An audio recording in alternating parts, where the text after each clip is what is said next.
السلام علیکم اسٹوڈنٹس، میں ہوں محمد اشرف صادق آپ کے ساتھ 8 class general science lecture number 5۔ تو اسٹوڈنٹس لاسٹ لیکچر میں جو ہے ہم نے کڈنی کا اسٹرکچر ڈسکس کیا تھا، اس کے فنکشن ڈسکس کیے تھے۔ آج ہم ڈسکس کریں گے کہ کڈنی جو ہے اپنے فنکشنز بعض دفعہ کیوں پراپرلی سر انجام نہیں دے پاتا، کیسے کڈنی میں جو ہیں سٹونز بن جاتے ہیں۔ تو اسٹوڈنٹ سب سے بڑی وجہ جو ہے کڈنی سٹونز کی، ایک تو یہ ہے کہ وہ لوگ جو عام حالات میں پانی کم پیتے ہیں، تو ان کی باڈی میں کیا ہوتا ہے کہ جو نائٹروجنس ویسٹ وغیرہ ہیں، جیسے فار ایگزامپل یوریا ہے ہماری باڈی میں، اس کی تعداد بہت زیادہ ہو جاتی ہے اور وہ یورک ایسڈ بہت زیادہ ہماری باڈی میں جمع ہو جاتا ہے، جس کے نتیجے کے طور پر ہماری باڈی کے اندر اس کے سٹونز بن جاتے ہیں۔ نارملی جو ہے ہیومن بینگز میں ویسے جو کیلشیم کے سالٹس ہیں، کچھ لوگ ہیں وہ مطلب ان کے باڈی کے اندر جو پینز وغیرہ ہیں، خاص طور پر جوڑوں کی درد وغیرہ کے دوران کچھ جو ہیں کیلشیم کی ٹیبلٹس وغیرہ لیتے ہیں یا سپلیمنٹس استعمال کرتے ہیں تاکہ باڈی میں کیلشیم کی کمی دور ہو جائے۔ تو نو ڈاؤٹ کیلشیم کی کمی تو باڈی میں پوری ہو جاتی ہے، سارا کچھ ہو جاتا ہے، لیکن بلڈ کے اندر جو ہے کیلشیم کی تعداد جب بڑھ جاتی ہے تو فلٹریشن، کڈنی کا کام ہے ہمارے بلڈ کو فلٹر کرنا، تو کڈنی جب بلڈ کو فلٹر کرتا ہے تو بہت زیادہ کیلشیم جو ہے وہ فلٹر ہوتا ہے، سمجھ لیں ویسٹ کی فارم میں، اور جب پانی کم پیا جاتا ہے تو وہ پھر کڈنی سٹونز کیلشیم کے جو سالٹس ہیں اس کی فارم میں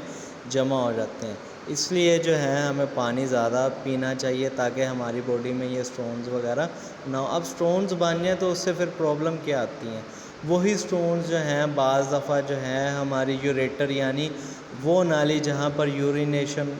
کا پروسیس آپ کہہ لیں، یورن جمع ہوتا ہے، جس کے ذریعے سے گزر کر یورن نے ہمارے بلیڈر میں جمع ہونا ہوتا ہے، تو جب اس نالی کے اندر سٹونز جم جاتے ہیں یا جمع ہو جاتے ہیں تو پھر بہت زیادہ آپ کہہ لیں پینفل ہوتا ہے پیشنٹ کے لیے، اور سمجھ لیں یورن جسم سے باہر نہیں خارج ہو پاتا۔ تو اس کی ٹیکنیکس کیا ہیں، کیسے جو ہے کڈنی سٹونز کو ریموو کیا جاتا ہے؟ تو ایک طریقہ ہے جی لیتھوٹرپسی، اور دوسرا جو ہے میتھڈ ہے وہ کڈنی ٹرانسپلانٹ ہے یا ڈائلسس جو ہے۔ تو لیتھوٹرپسی میں کیا ہوتا ہے کہ ریڈیشنز کے ذریعے سے یہ جو سٹونز ہیں ان کو بریک ڈاؤن کرنے کا جو پروسیس ہے، تو ہم کہہ سکتے ہیں جی the process in which kidney stones are removed by bombardment of rays، shock waves آپ کہہ لیں کہ شعاعیں جو ہیں خارج کی لگائی جاتی ہیں اور وہ سٹونز کو بہت زیادہ ہیٹ اپ کر کر اس کو بریک ڈاؤن کر دیتی ہیں اور یورن میں شامل کر کے جسم سے باہر خارج ہو جاتی ہیں۔ اس کے علاوہ اب وہ کہہ رہا ہے کہ کڈنی فیلئر کیوں ہوتا ہے، اس کو بھی ہم تھوڑا ڈسکس کرتے ہیں۔ جب کڈنی فیلئر ہو جائے تو اس سے کیا پرابلم آتی ہے؟ تو اسٹوڈنٹس کڈنی فیلئر جب بٹا ہو جاتا ہے تو اس سے سب سے زیادہ جو پرابلم آتی ہے، ایک تو سٹریس یعنی ہائپر ٹینشن، بہت زیادہ گھبراہٹ پریشانی جو ہے، اور دوسرا ڈائبٹیز ملائٹس یعنی شوگر کی بیماری جسے عام حالت میں آپ کہتے ہیں۔ اب چلیں اس کو بھی تھوڑا بریفلی ڈسکس کر لیتے ہیں۔ ہوتا یہ ہے کہ نارمل حالت میں ہم جو بھی خوراک وغیرہ استعمال کرتے ہیں، جو انرجی استعمال کرتے ہیں، تو باقی جو انرجی بچ جاتی ہے وہ ہمارا لیور جو ہے اس کو سیو کر لیتا ہے گلائکوجن کی فارم میں، اور جب کبھی ایمرجنسی کی سچویشنز آتی ہیں تو وہ ایکسٹرا انرجی ہمارے بلڈ میں دوبارہ شامل ہو جاتی ہے، گلوکاگون ریلیز ہوتا ہے ہارمون، اور وہ ایکسٹرا انرجی دوبارہ ہمارے بلڈ میں شامل کر دیتا ہے۔ تو اب جو ایکسٹرا انرجی سیو کرنے کا پروسیس ہے، یعنی ہماری ایوری ڈے ایکٹیویٹیز کے بعد جو انرجی بچ جائے، تو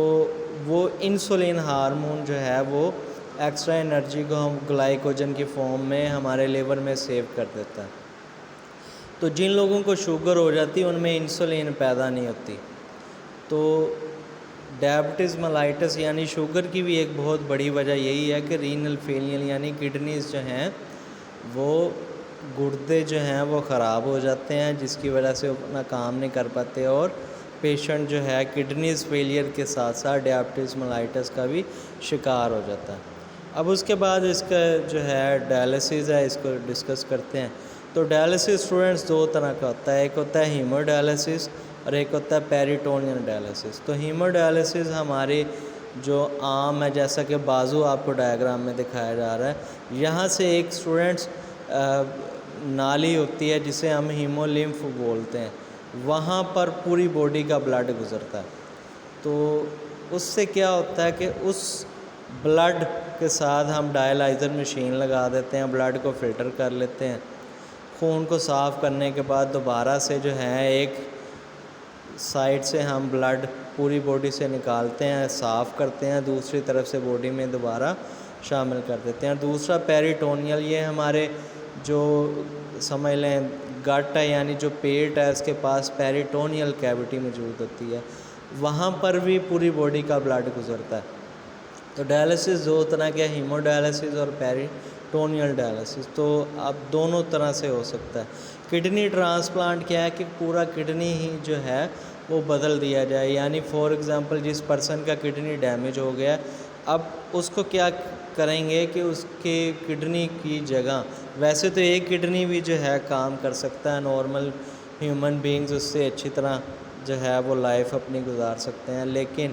اگر فرض کریں دونوں کڈنی ڈیمیج ہو گئے ہیں تو اب اس کی جگہ پر ایک نیا کڈنی لگانا ضروری ہے۔ تو کڈنی ٹرانسپلانٹ یعنی پورا کڈنی ہی بدل دینا۔ اب اس کے لیے پہلے تو جو پروسیس ہوتا تھا وہ یہ تھا کہ قریبی رشتہ دار جو ہے، جس کا بلڈ گروپ، ٹیشوز وغیرہ، آپ کہہ لیں کہ جینیٹیکلی جو سمجھ لیں بیٹا ہے، اگر باپ کا اگر کڈنی ڈیمیج ہے تو بیٹے کا لگا دیا جائے، یا بھائی کا، یا ماں کا، یا بہن کا، یعنی جو قریبی جو بلڈ آپ کہہ لیں ریلیشنز ہیں، ان میں سے کسی نہ کسی کا کڈنی لگا دیا جاتا تھا۔ لیکن وہ طریقہ پرانا تھا۔ اب نئے طریقے میں کیا کیا جاتا ہے، اس میں جو ہے کوئی بھی کڈنی جو ہے وہ ٹرانسپلانٹ کیا جا سکتا ہے۔ اس میں اصل میں یہ پرابلم آتا تھا کہ ٹیشو ریجیکشن ہوتی تھی۔ نارملی ہماری باڈی کا پروسیس ہے کہ کوئی بھی چیز جو ہماری باڈی میں باہر سے سمجھ لیں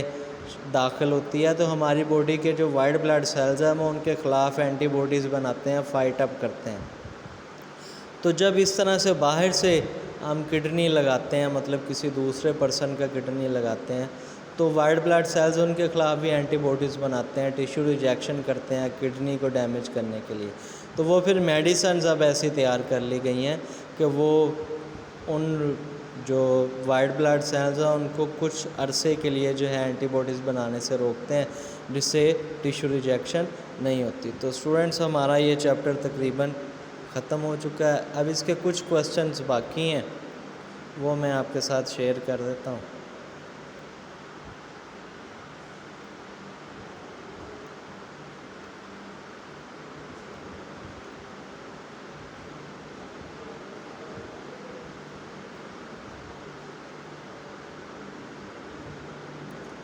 تو اسٹوڈنٹس یہ کویشچن ہے 22 سے لے کر 26 تک، یہ ہم نے لکھنے بھی ہیں اور یاد بھی کرنے ہیں۔ اپنا خیال رکھیے گا، جزاک اللہ۔